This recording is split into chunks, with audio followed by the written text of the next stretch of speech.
future of work. As rightly said by Malcolm X, the future belongs to those who prepare for today.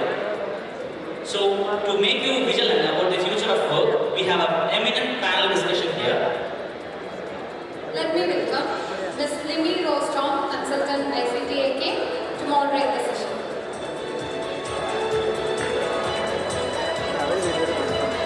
I would like to invite Dr. Adlux James, Academic Dean, Digital University of Kerala, to the dais. We can clap for them, right? Yeah. So we are expecting Anoop Ambika, CEO, ASU. He will be joining us in few minutes. Also, we have Dr. P.V. Member Secretary Cadence, and Mr. Barry Matthews, CEO, Open Assembly. They will be joining us online. So I am handing over this to Limi Rose to moderate the session. Over to you, ma'am. Thank you very much, Samir. Good afternoon. Good afternoon. So this is the toughest time slot somebody can get for a session like this. So I would, along with my panelists, do everything and anything possible to ensure nobody sleeps off after the yummy lunch. So how many of you are sleeping? Make some noise, please. Okay. That is true. Half of you are sleeping. Okay. Thank you.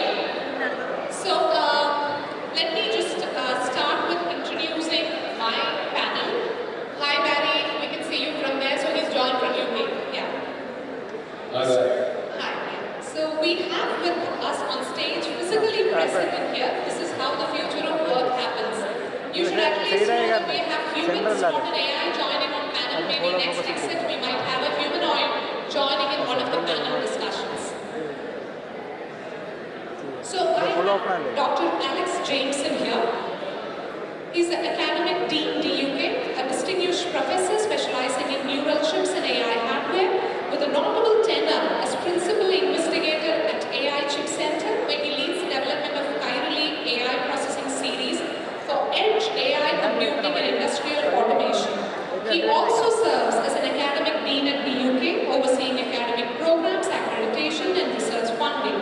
His expertise extends across threshold logic, brain-inspired computing, pattern recognition, and parallel computing, making him a dynamic leader in the realm of innovative technology. With a PhD in electrical and electronics engineering from Griffith University, Alex is committed to advancing AI hardware and shaping the future of intelligent systems. Welcome, Dr. Alex. Yeah. From UK, we have Mr. Barry Matthews from Open Assembly. He's the driving force behind Open Assembly.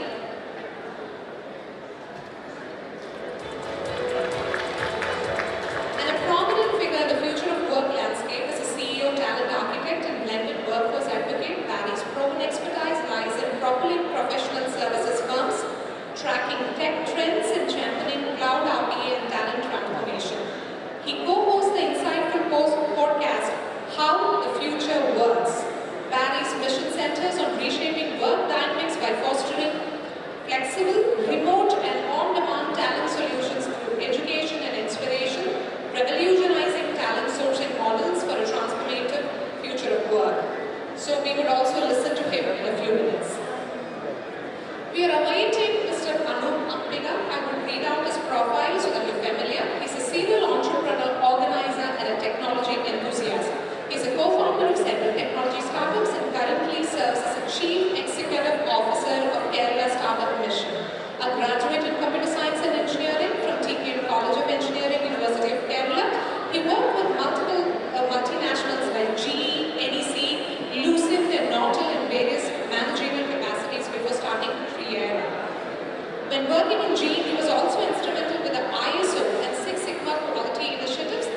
Okay, that's a welcome yes, I guess. Okay, so I think we have a right mix.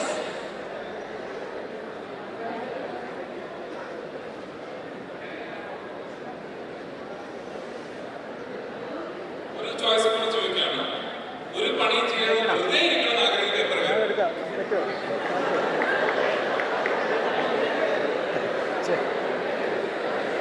That is an utopian rather, I don't know what to say, but Santosh has hit the wrong nerve, I guess. So, the choices are many, the challenges are different. None of us white-haired people are going to help you tell exactly this is going to happen because that is how things are happening. But today, the session is curated so that you get some insight from these wonderful people who's got the experience hands-on working in this web, and also start thinking on your own and planning on your own and taking your own life and future in your own hands. That's this all about. That's the relevance of the session. So with all that, can I start with you? Yeah, you are the tech man, okay? So, what are your introductory opening remarks, Dr. Alex, on where is technology going and what are we expecting in the near future? Can I have a little more silence so that we can listen to, him? So, to get started, I just imagine the world today when you're living. As a student, maybe completing the degree or applying for a job. So today what happens is everyone is very much familiar with so many different AI tools. So no one thinks about writing a CV by themselves. Right? So they will just go and ask ChatGPT or any of the LLM models, can you write a CV for me? You'll write a CV for you. The next thing that you will do is I am applying for this particular job. This is the job skills. Can you make my CV suitable to fit into that? So it will generate a CV. Now, what happens after you submit the CV? There is an automated engine who would scan the keywords and do the analysis, do the matching, and then see, okay, you are shortlisted. Now then, after this, you are facing an interview. In an interview, there may be a real human being there, as of now. So in this case, you'll be asking as a human being, asking another human being some very simple questions, and they keep on wondering, what is this question about? You haven't written the CV by yourself. Whatever you have generated, maybe most of the things you may not be even familiar with. So anything that you ask, you might have difficulty. And that is what you see a lot. People submitting assignments in an educational institution, writing essays, including the speeches, to everything is generated. It's good in terms of automation, in terms of saving your time, but in the process, what you are doing is you are making the machines behave very similar to what you want. So eventually, if the technology slowly start to improve, it's a matter of time that it will start responding in the same way as humans would respond. Now you will also see another thing that is happening. Most of these things that are generated, they increasingly become very believable. It may not be real, but it's still believable. So the clarity of how you can differentiate between what is real and what is not real, it starts to blur probably. And if you continue like this for another 5, 10, 20 years, where we are we are using this data to train various models out there, eventually it reaches a stage where automation does more harm than good for your own development. So obvious question is, how do we overcome this? Do we need to overcome this? So the challenge is not the technology per se, it's how you use the technology and to keep yourself at pace with things that you can offer that machines cannot offer. So how do you do that? So that means you need to be better than what machines are capable of doing. And it's not just I'll just give you an example, another very example. Many of you are from the technical background here, and you can see that every search that you do in a LLM model these days, it consumes approximately around 1000 GPUs, which means like the power requirement, sustainability and those things becomes very, very important. Your hardware that you are wanting to use needs to be highly energy efficient. So it's simply just by introducing this model, the technical complexity that one needs to solve increase significantly. So we are looking at a whole range of jobs that got created just by doing that. Another set of things is like earlier, if you do any kind of testing, there will be a set of people sitting there trying to figure out in what scenarios will this code not work. So test and verification became like a major challenge. You have hundreds and thousands of people trying to actually figure this out. Now what people are doing is they are using LLM models and many other machine learning models to figure out when it fails. Now, what it does it reduce the number of jobs that are there? No. When these machine learning models search, they search a wide spectrum of things, end up like computing, checking many things which are typical like human logic and time is not capable to do in a given time frame. So there are a whole range of new set of problems that just opened up in terms of making your algorithms better, your hardware better. The number of like solutions that you need is not a linear change anymore. So the whole thing of like with automation and AI, the jobs are going to go away. That is simply like not true. What it does is your skill set that is required has changed, significantly changed. It's not the same 5 years ago. What you need now is a bit more than just what you see in a scenario what you've seen in the 5 years. So that's one. And another aspect that I will quickly touch upon from a society point of view, we are trying to do automation to improve the health and well-being of people as well. So over the last several decades, if you look, the healthcare system has significantly improved. Now what it has done is it has also increased the lifespan of individuals. Now what does it do? It means we are going to have a large number of aging population. And if you don't use them properly, again there will be another set of problems. Especially if you think about Kerala, this is going to be the case.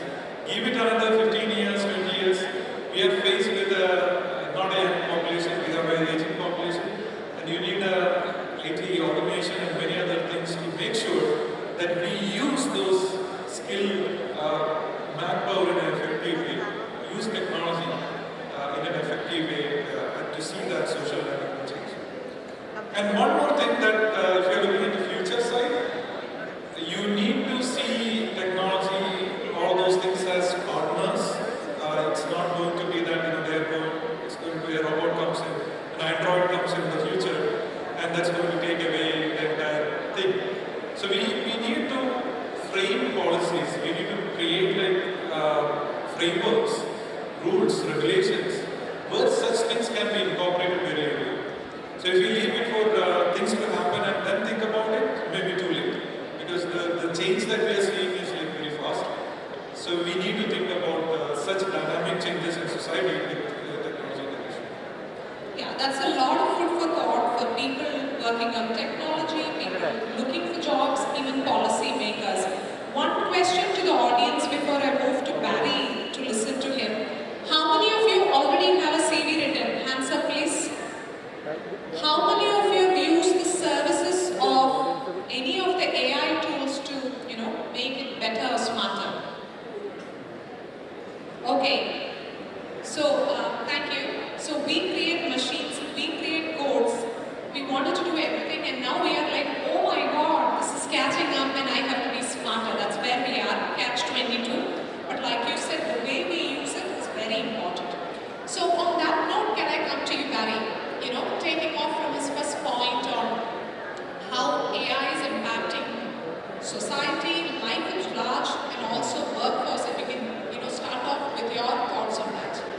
Yes, of course. Yeah, thank you very much. And greetings from the UK.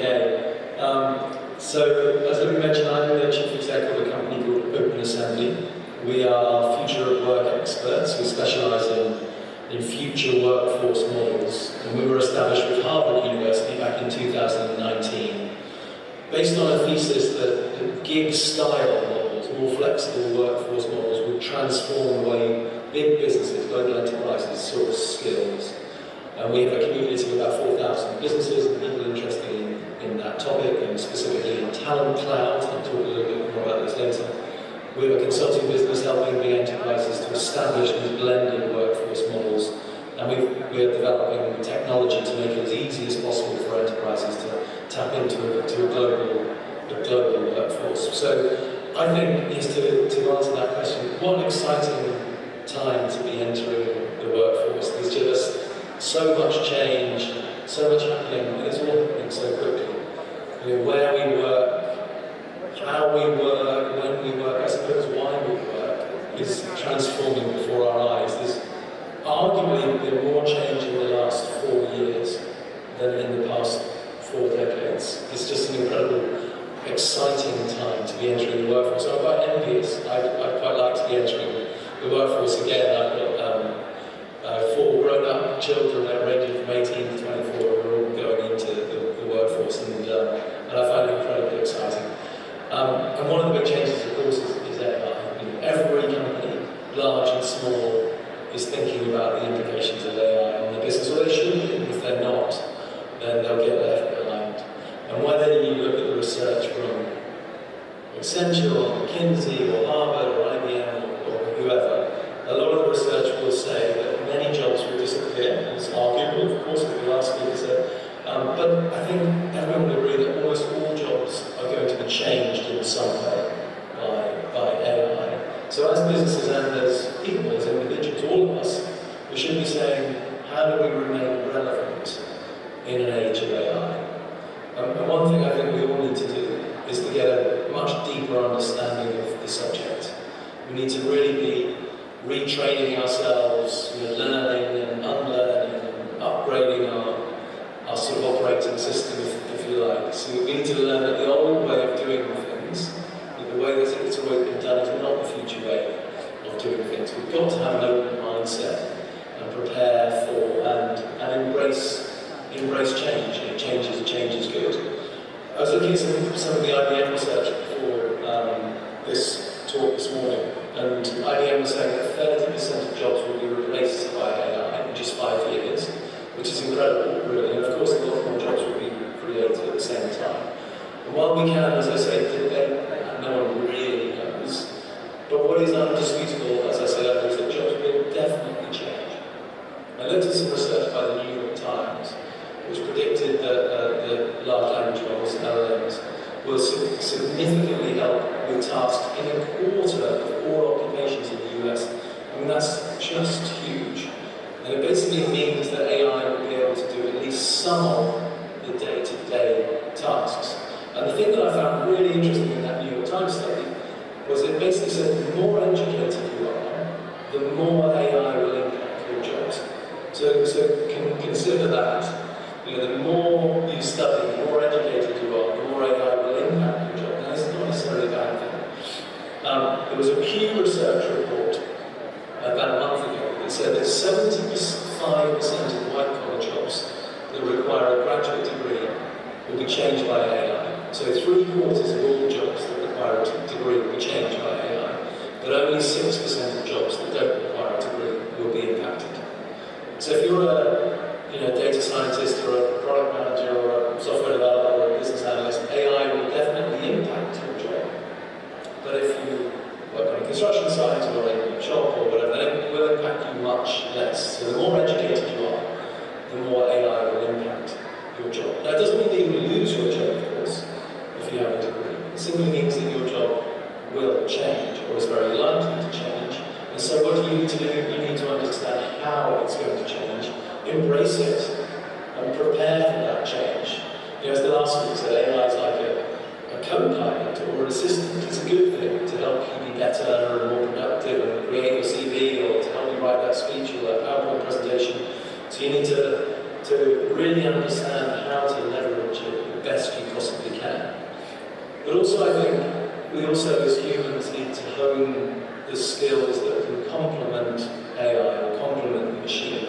You know, we do need to really focus on empathy, curiosity and communication, those things that the machine will not be able to replicate for a long time yet, all the things where we collaborate together and we are creating. I think we need to hone those skills.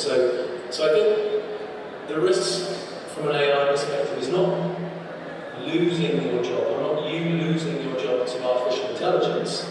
I think the thing we should all be cognizant of is losing our job to some other human, someone else who is using generative AI better than we are. And I think that's the risk that we'll face. That's a lot of shocking perspectives. Do you recollect that number, 75%? 75%, yes. 75, that's a scary number. Okay? Yeah. Very interesting, but yes, that's scary. So, we are all set for a lot of lifelong learning, very quick reskilling, unlearning cycles that would, say, I guess. I would also like to pick your brain on, Dr. Alex started with the example of hiring.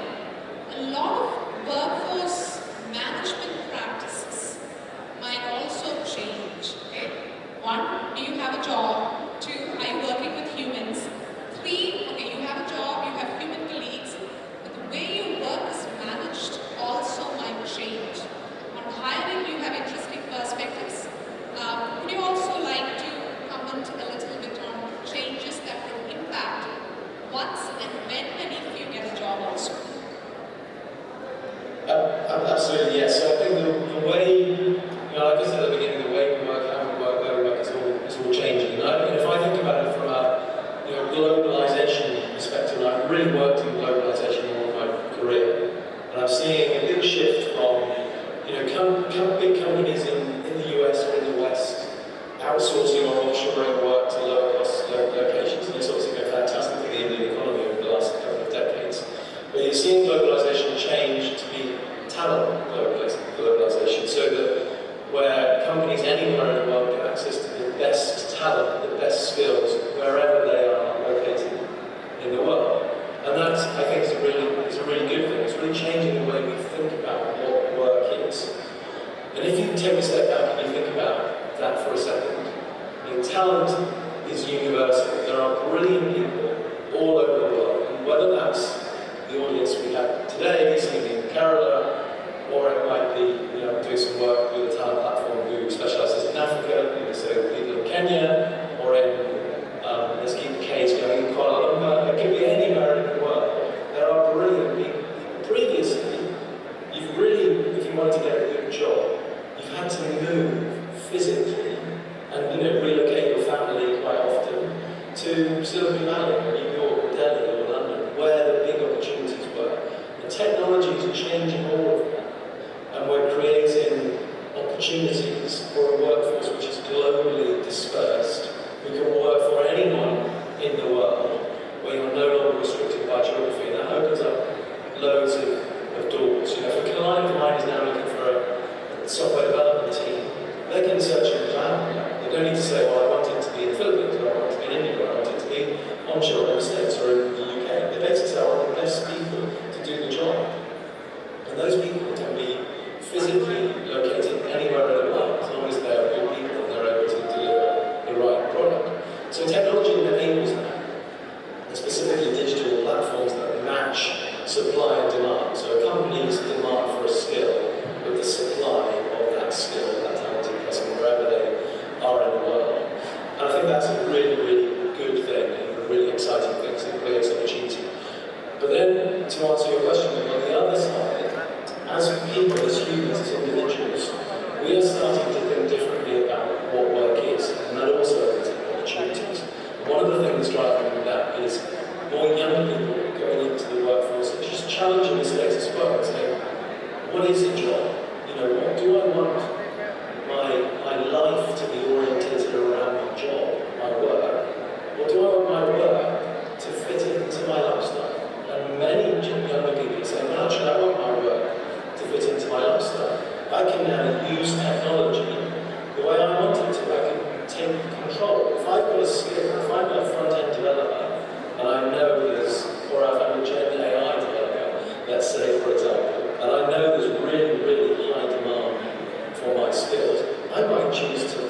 price. I might choose to maximise my income by charging a day rate to big companies who need my skill. I might work for 6 months, and then I might take 6 months off, safe in the knowledge that I'll be able to work again whenever I want to. Or I might decide to work a 4-day week, or I might decide to have a full-time job and a gig on the side.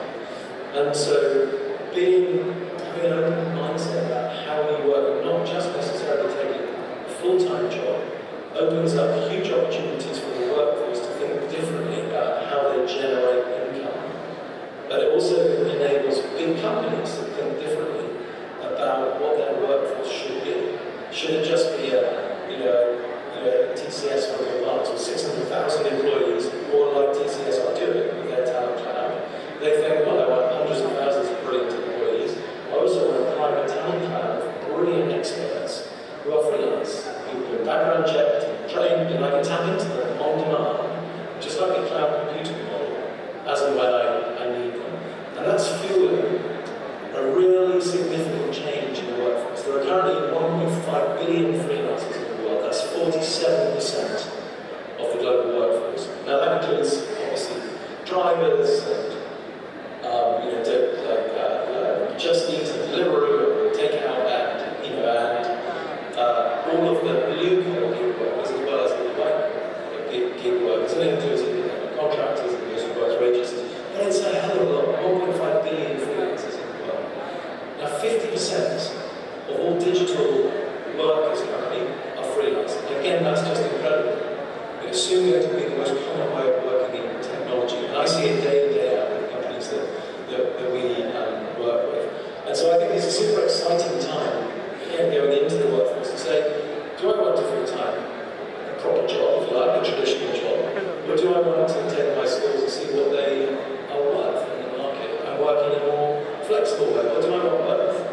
Do I want to sort of sweat my asset while I've got it? It means you need to think differently about how you find work. It means you need to stay on top of your skill set and the best that you can possibly be. But it does open up lots of opportunities. And the last thing I'll say is, one of the ways that brilliant individuals, like a lot of you in the audience, find opportunities is through these digital platforms. One of the things that we do at Assembly, we track these digital platforms, these freelance talent platforms or talent clouds. There are around 650 of them globally. Some specialise in specific types of software, some specialise in specific geography, some like an Upwork or a freelancer.com or a Top Talent are general. Some have people helping you find opportunities, some are just purely digital. Some are brilliant, some are terrible. Some charge a big percentage, some charge hardly any. And so it's a real sort of minefield. It's quite complex because you can imagine 600 different platforms. But using them to find opportunities and companies using them to find brilliant people is one of the trends that we're seeing in the market. The market grew by 29% last year. It's worth around 15 billion to enterprises. It's still a tiny fraction of the traditional staffing model, but it's growing at 29% compared to the staffing industry that grew about 4%. So it's a really exciting and interesting area of the industry or at work, which is creating opportunities for you all and for the companies that use it. That's a lot of interesting figures. Did you know that 50% of all the digital work is done by freelancers? Yes or no? So, do you want to take up a career as a gigger, as a freelancer? Do you want to explore that? How many of you want to give it a try? There are a few hands. Somebody stood up. I think he's very sure about it. And for me also, it's a surprise that 47% of entire workflows, which is almost 50, are from the open talent, which is really interesting. So like Mary was saying about the globalization and the power, at the beginning of that, the big companies had an India strategy, some had a China strategy. So right now you need to have a blended workforce strategy, right Barry? That's where things are Absolutely. right. Absolutely. And I think if you don't, you're missing out on opportunities. Yes. You have a blended workforce strategy and an on-demand workforce strategy. Yes. So you can use talent and skills on a flexible basis the way you think cloud computing, only as a percentage of your workforce, not as the whole thing. Yeah. So the agility to scale up to meet demands is very important, and that's the strategy. Yeah, to have a variable cost model, right? You don't want to, as the economy goes through peaks and troughs, if you have a variable cost model, so you can stop paying for the skills that you don't need when you don't need them, just like cloud computing, and then you can ramp them up again when you do need them. You're in a much better position from a commercial or economic perspective than if you have a large team sitting on the bench. And that's why a lot of the big outsourcers, the HCLs, the Infosys, the USTs, the TCSs, are all embarking on these talent cloud strategies so that they can use a percentage, a small percentage, of their workforce in a variable, flexible, on-demand way. Thank you. So now we have our third panelist physically joining us. We had just started off, we had taken perspective from both of them. Now, for you to understand, half of the crowd want to be entrepreneurs. They all want to try out on startup. So, for you, how many of you have been to Make a Village in Kalmasheri? Anybody? Make a Village? It's a phenomenal, enthusing space created by the Startup Mission. If you have not, ask your teachers, maybe they can come and see. That in itself is, would prompt you to, oh, I want to work here, or I want to tinker something over here.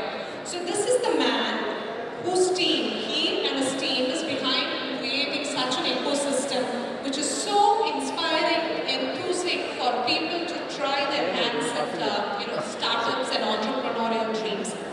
We want to listen to you on where do you think things are headed. You've worked, you've done startups, you're working with policy, you're moving and shaking ecosystems so that some of us can do wonderful startup work. Where do you see things going as far as the future of work is concerned? Thank you, Limi. And I apologize for being late. I'm not a person who likes to be late. I try to keep my time. Today I was in a meeting which was supposed to finish by 12:30, but it just went on and it took me time till 1:15 before I could wind up. I apologize to everyone, to the organizers for being a little late. But I guess I'm extremely glad to hear that a lot of people would be entrepreneurs. Just to make sure, I would like to ask the crowd, how many of you would like to be entrepreneurs? Can you make some noise to prove that? No, that's not the noise entrepreneurs make. We are fierce lions. Roar! How many of you want to be entrepreneurs? Yeah, that's enough to fill the Make a Village as of now. Thank you. I would say 50% is, 50%. But I guess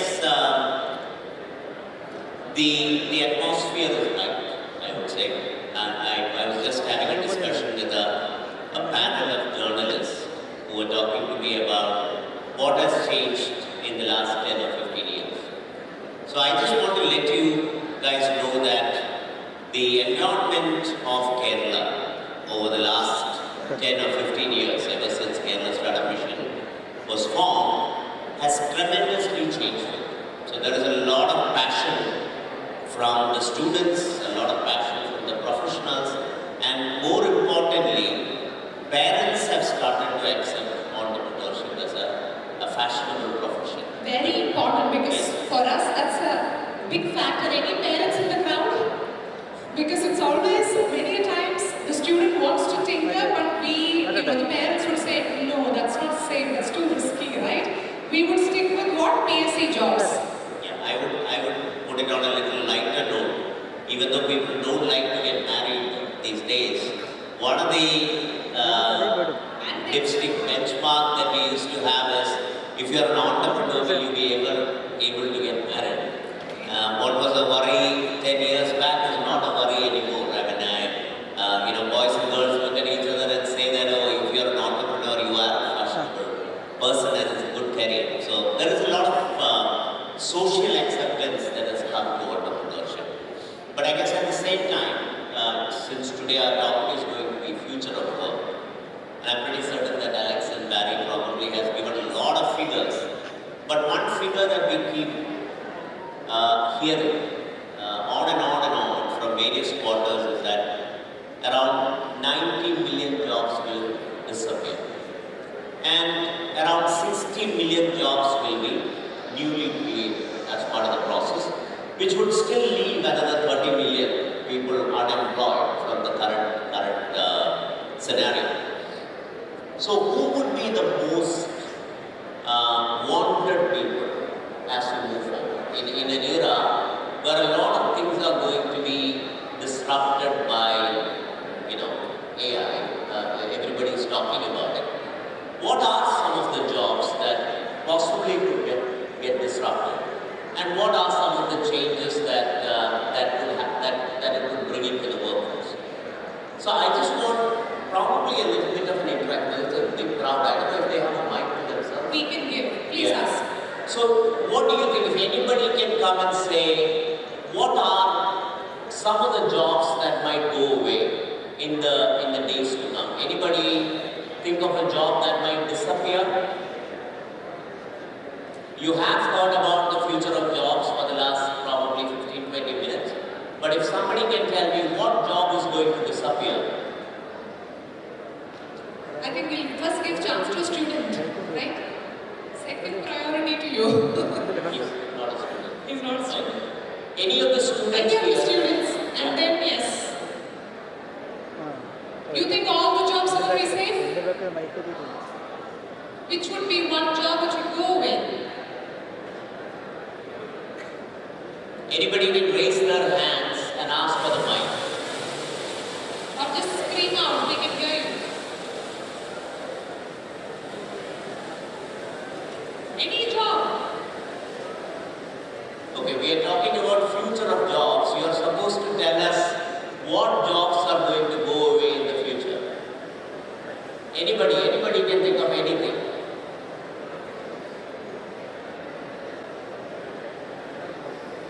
I can walk into the crowd and then ask you personally, do you want me to do that? At least let's try in picking up names. Give a few job titles you think might not survive this onslaught of AI.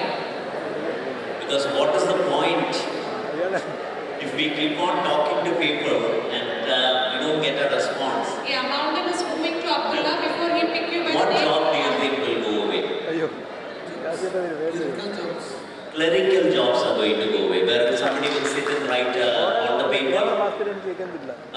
What are? ഈ ഓഫീസുകളിലെ അസിസ്റ്റൻസുകളെല്ലാം വേണ്ടിയുള്ള ഈ എഴുത്തുകളെല്ലാം നമുക്കതെല്ലാം അത് displace. So all clerical jobs will be replaced. Your name? From Christianity, Changanasari.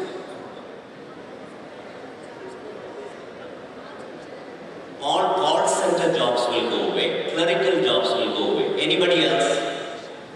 Yes. Content writing, essay writing jobs. Everything that you write, all content writing, essay writing jobs will go away. Labor jobs, like in factories and manufacturing sector. Or do we call it blue collar workers, or anything that includes manual labor might go away? Anything else?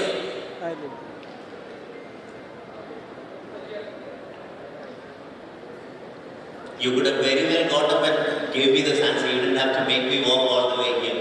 Please. Government jobs will go away. Okay. Thank you. Any other jobs? Yes, please. Hello. That is a bomb dropped by the lady, but yes, rightly. ഇന്ത്യയിൽ ഇപ്പോൾ അത്യാവശ്യം കൂടുതലും ആൾക്കാർ പാവപ്പെട്ടവർ കൂടുതൽ use ചെയ്യുന്നത് manhole workers ഇഷ്ടംപോലെ പേരുണ്ട്. അപ്പോൾ ടെക്നോളജി ആണെങ്കിലും അങ്ങനത്തെ വർക്കിങ്ങിൻ്റെ കാര്യങ്ങളാണെങ്കിലും മാൻഹോളിൽ വർക്കിങ്ങിന് അവർക്ക് ആ ഭാഗത്തേക്ക് യൂസേജ് ചെയ്യണമെങ്കിൽ അവർക്ക് കഷ്ടപ്പാടും മാറും, ദുരിതങ്ങളും അവരതെല്ലാം മാറിക്കിട്ടാൻ ചാൻസ് ഉണ്ട്.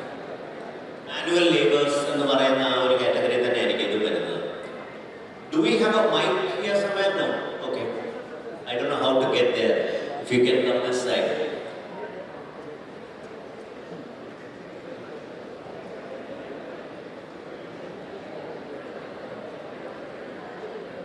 മാനുവലി ഉള്ള ഡേറ്റ എൻട്രി ജോബ്സ് ഒന്നും ഉണ്ടാവില്ല. മാനുവലി ആയിട്ട് ഡേറ്റ എൻട്രി ഒന്നും ജോബ്സ് ഉണ്ടാവില്ല. പിന്നെ ട്രാൻസ്ലേഷൻ മാനുവൽ നടത്തി ഓട്ടോമേഷൻ ആയിരിക്കും. Anybody else? Okay. Cab driving, അങ്ങനത്തെ jobs. Actually hoping that somebody would say that the driver jobs will go away. Thank you for saying that, because there is all this talk about autonomous vehicles that is being discussed by multiple of the companies in the world. So I think that is another area where a lot of jobs are going to get disrupted. So as I walk back, I think I'll just reiterate what all are the jobs that we talked about.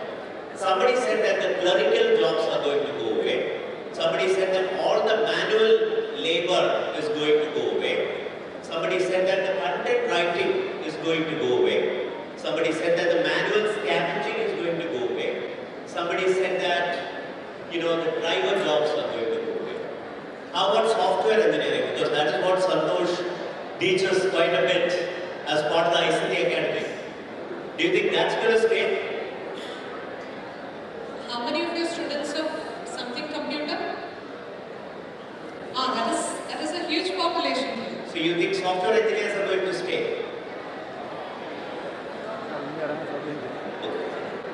No, I just wanted to get you a taste of what the future of jobs look like. The way I look at it is like this. There is automation that has been happening for quite a lot of years. If you go to a Toyota factory in Japan, probably most of the assembly would be done by the robots. It was already being done, right? Then people started thinking about, you know what, I want to get answers to all my questions. I want Google, which would be like a human, right? And a lot of people were working on it for a very, very, very long time. And then all of a sudden, ChatGPT happened in December 2022 or 21. I think around December 2021, they came up with GPT-4, which was a totally new experience. And people started writing assignments using ChatGPT. Now, what is happening is we are going one step ahead where we are able to create movies, create content, create images, posters, etc. using ChatGPT.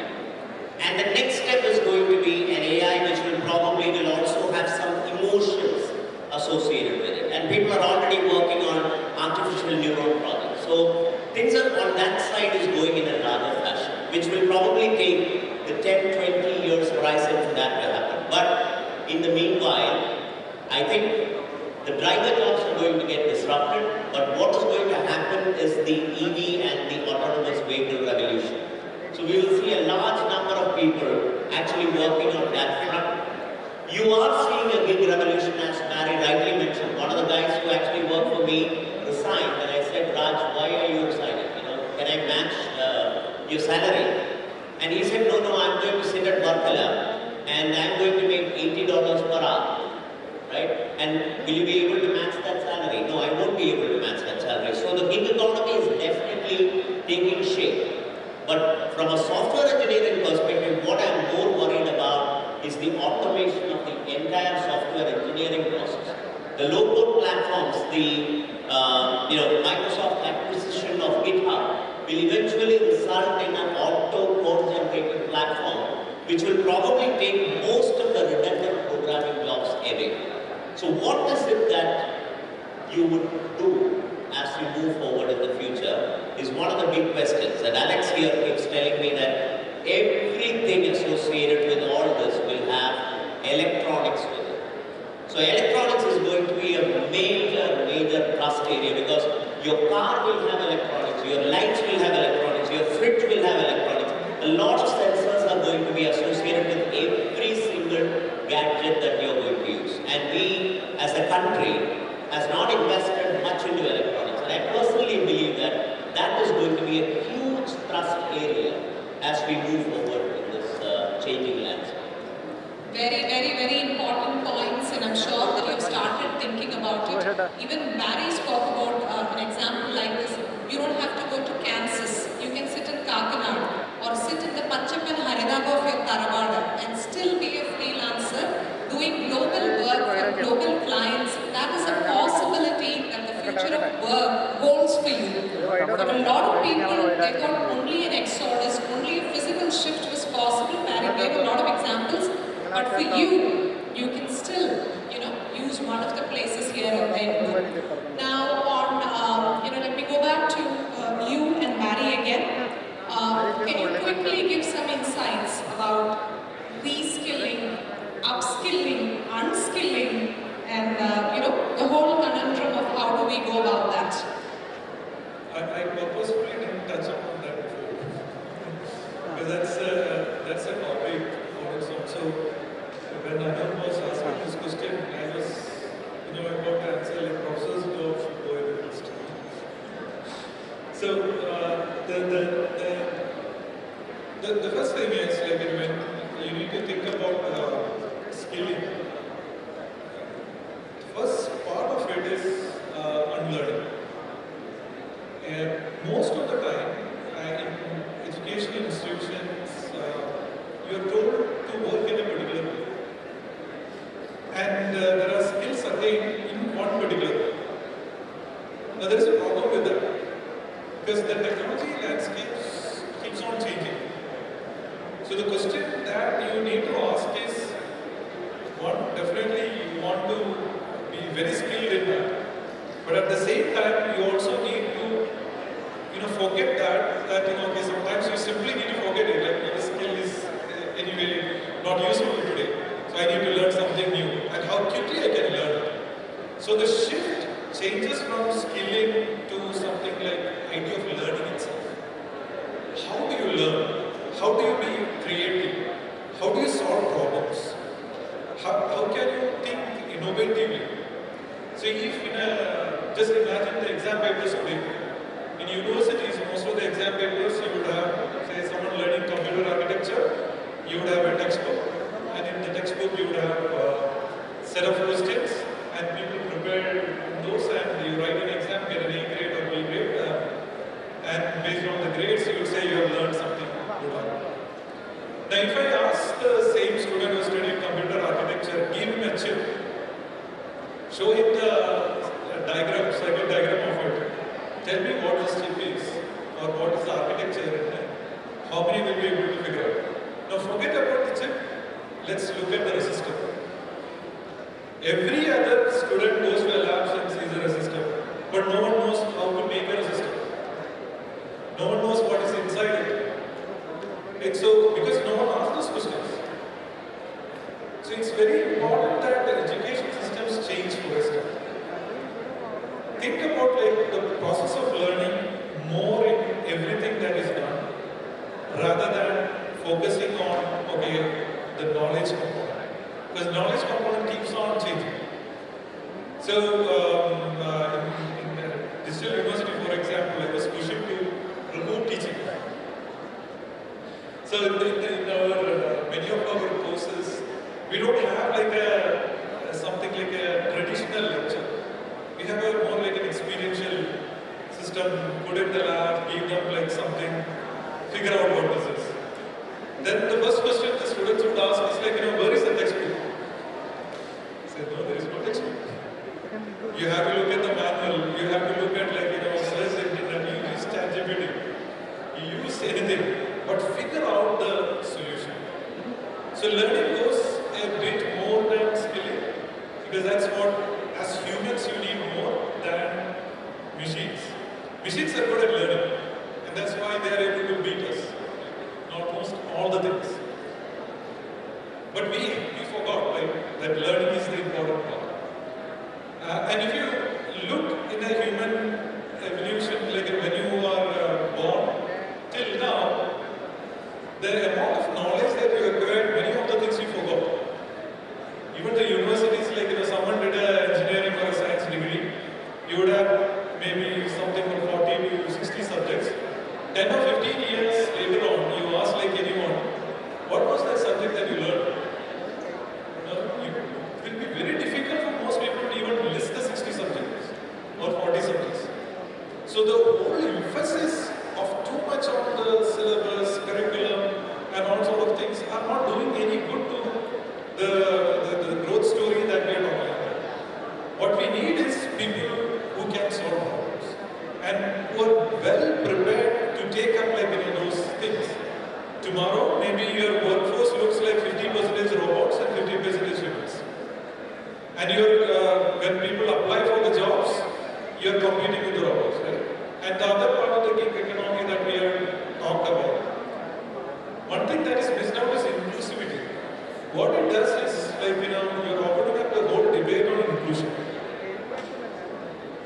It's no longer a localized way of inclusivity. The whole definition changes. All the reservations and this and that, many things that we talked about doesn't apply. Your company could be somewhere stationed in Europe, having the laws of the Europe. Now, even for the Europe, it will be very difficult to impose that if you have to have a globalized way of dealing with all the policies, all the frameworks, everything that is around. So, if a graduate today is graduating from a college or a university, you're not competing with the students in that college or in that state or in that country. You're looking at a globalized workforce. And this keeps on changing. That's what we need to prepare in an education institution. It's no longer look at what is the industry around you and just prepare them for that. That scenario. That is also required, but the thing is, the scenario is if you're going on a 50% gig economy, this is exactly what we're talking about. Inclusion definition has completely changed.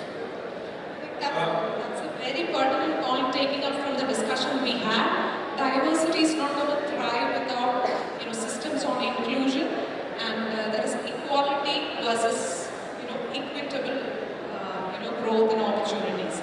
Barry, can I come to you on the skilling part? I think a big chunk of HR professionals do recruitment. I think not more than 12 months, all the recruiters might just we would be jobless. Okay, and that's really sad on us. What's your take on skilling? And regulations have started coming, which means it's a reality. So when should we can no more teach people how, hey, I'll train you how to write a CV. Hey, I am a recruiter. Hey, I will train you how to crack an interview because a robot, God knows what is he going to do. So what's your take on skilling? Yeah, skilling, let me answer your question from an HR professional perspective first, because I think, again, it's a very disruptive yet exciting time to be in HR. And generative AI is having a huge impact on HR. And we do need to be careful, because using Gen AI to select candidates is something that is really contentious. There's new laws in New York that have just been put in place preventing machines from selecting individuals. And I think we'll see more and more of that legislation. However, like I was saying earlier, we will start to see large language models and generative AI acting as co-pilots for every aspect of HR, really from hire all the way through to retire. And so we'll, as HR professionals, will be able to be much more efficient. And those, just like any other profession, the HR professionals that don't embrace AI will fall behind those that do, and the companies that embrace generative HR and generative AI in HR will be more successful. So it's super interesting from an HR professional perspective. You can imagine the world that I'm embracing, talent globalization and matching the right people anywhere in the world with the demand coming from enterprises. And of course, that's theoretically it's one big neural network. We should say, I'm looking for a software developer for 6 months with this budget, with German speaking, and I need you to have these skills. I should be able to enter on my keyboard and match with the perfect candidate. And we will see that over time. That's really the way parts of recruitment will change. But we are, to be honest, a long way away from that. It's a $5 trillion industry that's been led by huge organisations, the sort of Randstads and Kelly Services and Manpowers of the world, and it's not going to change like that in 6 months. It's going to take a while. And then on the more general point about reskilling, it's so important. We are really, as humans, it's a race against the machine in many ways. Right? We've got to continually reinvent ourselves. It's no good just to say, well, I'm a software. The last speaker said, I'm a software developer, I'm trained at university. your job is going to be replaced by technology at some point in time. So you need to continually evolve and start thinking about what you want to learn. Just as I did in my career, I started learning about Windows computing 20 odd years ago. Taught people how to do it, and then went into cloud computing and became a consultant expert in cloud computing, then in robotic process automation because that was a new thing. Then in then in virtual reality because that was a new thing in the metaverse. Then the gig economy. You've got to continually reinvent yourself throughout your career. And I think that's such an exciting thing to do. Right? I mean, your career is not binary. It's not I will have a job as an engineer and that's it. You've now got a stepping stone path of different things that you can do. And universities are now offering, and not just universities obviously, but nano degrees, micro degrees, certificates that you can take at any point in time working remotely, which are affordable and enable you the benefit of learning new things incredibly quickly. So I think as candidates going into the workforce, you need to continually evolve your understanding. You need to continually be studying and learning. And that's not a bad thing, it's fun. And you need to be remarkable and stand out from a very competitive workforce where many jobs will definitely be replaced. And you've got to work with the machines rather than against them. And embrace it. Be open-minded about the prospects and the concept and learn the new thing that we don't even know is happening yet. Because I think my recollection of large language models and generative AI was I think it was only a year ago when I first heard about ChatGPT. I think it was November last year. So if that's right, I might be wrong, but if that's 12 months, think how much the world has changed in 12 months. And so just think how much it's going to change in another 12 months, exponential growth and more. And think what it's going to be like in the next decade. We need to be continually learning to be successful in our careers, and that's an exciting one. Yeah, very, very, very interesting perspectives there. Console, can you confirm if Uni sir is joined? If so, fine. So, do we have any questions by any of the students for the panel members? Anybody would like to ask something or all the questions you had in mind is already... Okay, in the beginning I asked you questions on do you want to join a company, do you want to do startup, you are undecided, or like Santosh said, do you want to do nothing and just glide through life. Did anybody had a change of mind? Maybe I should try this or maybe I should explore that also. Anybody? Or you're stuck with where you started. I want a job, I will do that. Or I want to do startup, I will only do that. Anybody? Thinking about I should explore this also? No takers?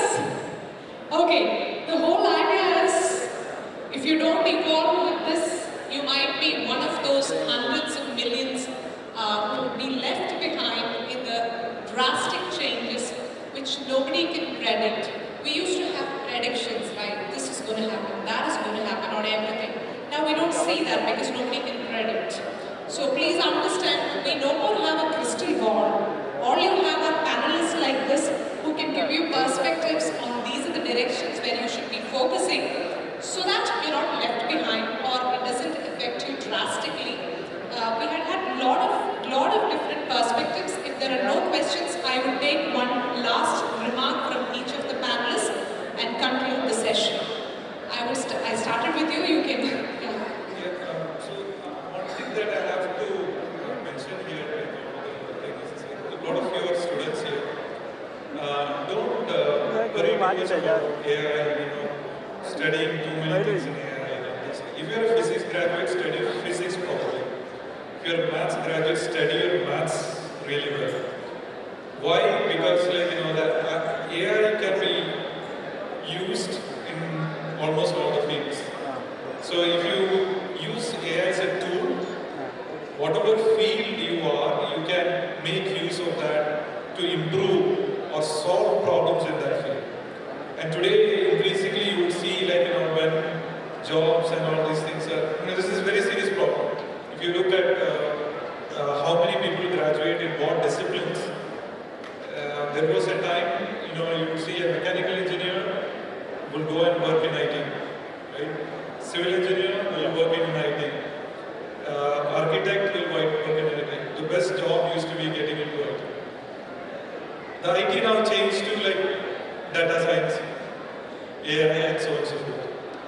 Don't do that, because what it does is eventually you are creating a society where many important discoveries, you will not even discover, right?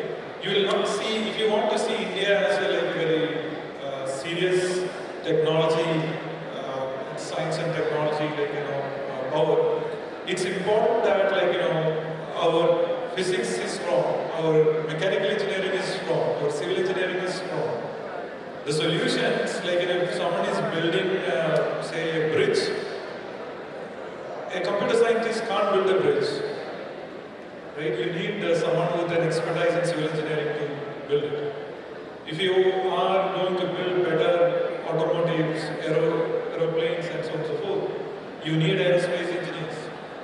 If you want to have good biomedical scientists, you need people with expertise in biology, medicine, and so on and so forth.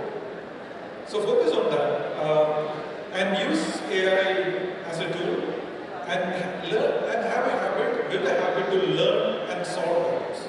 So if you are in that direction as a student, I think a lot of different job opportunities will open up. So stay true to your core and really be master. Yeah, that is the takeaway. Barry, can I take your last remarks and then I'll go to Mr. Anoop?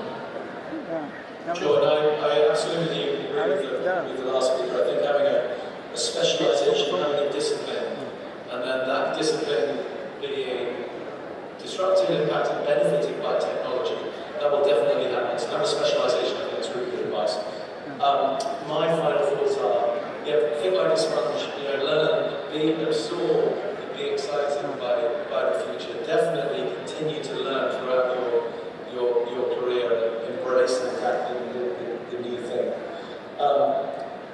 Just think about what a job is. That's what I've tried to do in the last few years, is to reconstruct or deconstruct the way I think about work. There are so many different opportunities that don't exist in a 9-to-5 commuting to the office world. As I said at the beginning, the way we work, why we work, how we work, have all changed so much over the last 4 years. And they will continue to change. And embrace that. Don't think I know culturally you may think I have to work, I want to work for a government, or I want to work for a really big prestigious firm in a full-time job. I think over time that will change. It's more important what you do that's meaningful, that delivers income. Flexible way of working will over time be a highly thought of career, aspirational way of working. And I know it's not at the moment for many people who think freelancing or gig work is a second-class career. It's not in many countries. It's not where I live, and I don't think it will be where you live in the future. I think it's changing, and technology will change that. So embrace these new, flexible working models. It can be good for your work style, organising your work around your life and not your life around your work. We've all been, or many of us have been, I certainly have, work slaves for too long. I think, taking back some control over how we generate income is much easier now through technological advances than it was previously. Being able to stay in the amazing state of Kerala, which I've been fortunate enough to visit, which is beautiful. I wouldn't want to commute to a city in the Middle East or somewhere else, or somewhere else in India if you can stay in the wonderful place in God's country where you guys live. So embrace these new ways of working. My final thing is, I've always lived by this mantra of work hard and be nice to people. And I think if you work hard and be nice to people, you'll be okay regardless of so work hard and be nice to people. Yeah, that's really a powerful statement. Thank you, Barry. And the final comments to you. Yeah, I guess I don't have much to say here. Few things I think I missed out on 2 jobs that people said will go away. One was the government jobs, of course. I let that go intentionally. And the second one was the call center jobs. That is going to go away. I was just sitting and thinking what I missed out. But what I would like to say as a final word today is that when I came in here, we asked the students if you have any ideas about jobs are going to go away. And obviously from their experience that we had, at least 50 of them had an idea about what jobs will go away. But none of you were willing to speak out and put it out in the open. I don't understand why. Now after a round of discussions, again Limi asked you the question about, do you have any questions about any of these jobs or startups or entrepreneurship or anything like that? Nobody raised their hand. My plea to the student community here is that speak up, ask your questions, be inquisitive, do not be afraid of speaking out in a crowd and putting up your opinions and asking your questions. And that will actually get you into the groove of continuous learning, because you have a person like Dr. Alex on this stage, you should be asking questions to him because that is an opportunity to learn. So unless you are willing to open up, stand up, ask questions and be inquisitive, this continuous learning or reskilling or upskilling is not going to happen. So please make up your minds in such a way that you are ready to open up, question and be fearless about learning. I think that's a very, very important aspect. Irrespective of what career stream you choose, this is something which is very important. Ask and you shall be answered. Seek and you shall find. Nobody's going to give things onto your platter because this is your life. There are unlimited opportunities. There are unlimited threats also. So if you don't look at the perspectives which you've gotten here, be aware, be flexible, change according to what is required, then that's going to be difficult. But the positive side is you have a lot of options. You can be in control of your life, of your work. You can decide. That is the power of the future of work and the options which comes from it. We wouldn't have Undi sir over here. Do read about Kerala Knowledge Economy Mission, a visionary initiative which is unparalleled. Do read about what he heads. Make use of all these opportunities which the state has and understand where you fit in and what you want to do and seek and reach out to all these people and learn more about this. Barry, thank you very much for joining from there. I know it's it must be morning for you. Thanks a lot for joining and agreeing to speak on it. And Dr. Alex and Mr. Anoop, you physically come over here. You've done a lot of interaction. I'm sure people are going to remember. So for people who are here, go take selfies with them, ask inputs. You can ask questions even down once this is over. Make use of this as a learning opportunity and all which comes with it. So with that, Dr. Manoj, I hand over the control to you. Thank you very much for being a wonderful audience. So thank you all. It was very informative and inspiring panel. With this, we come to the end of this panel discussion. As a part of our program of appreciation and gratitude, I call upon our CEO, Santosh Guru, to present the mementos to Dr. Alex, sir. Next to Mr. Anoop, Ambika, CEO of ICSET.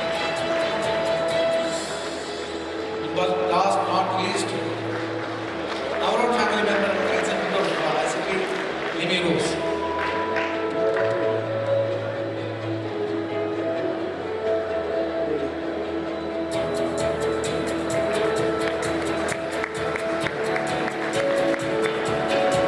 Yeah, with this we wind up the panel discussion number 2.